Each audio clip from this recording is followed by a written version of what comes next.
তুমি রাগ করে এখনো এসএমএস দাওনি? তো কি করব? বললাম ক্রিকেট খেলতে গেলে আমারে বলে যাইও। তুমি তো আমার ওই মেসেজটাই সেন্ড করলে না। আসছে আবার বলতে তুমি রাগ করে এখনো আমায় এসএমএস দাওনি। মজা নিতেছো?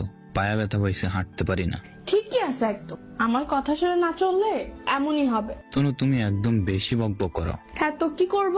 আমার কথা শুনে চলো তুমি। আচ্ছা আজকে দুপুরে খাইছো তুমি? হ্যাঁ খেয়েছি।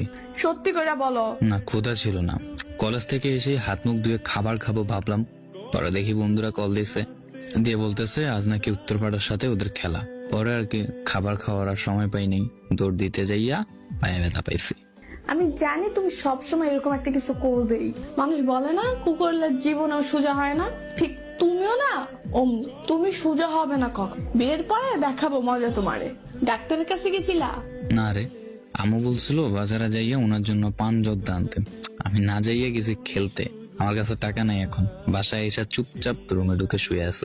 এবার বুঝো মজা কি জিনিস। ঠিক আছে আমি বিকাশে টাকা পাঠাচ্ছি, রাতেই ডাক্তারের কাছে যাও। কালকে কলেজে তোমায় দেখতেছি। ওই 1000 দিও, বিয়ে করার পর আমি ইনকাম করলে আমার পকেট থেকে তুমি সব নিয়ে যেও। আচ্ছা 1500 টাকাই দিলাম। ওষুধ কেনার পরে যে টাকা থাকে সেটা দিয়ে কাল কলেজে ফুচকা খাবো, কেমন? যদি পায়ের ব্যথায় না আসতে পারি? তাইলে তোমার কোলে করে কলেজে নিয়ে আসবো।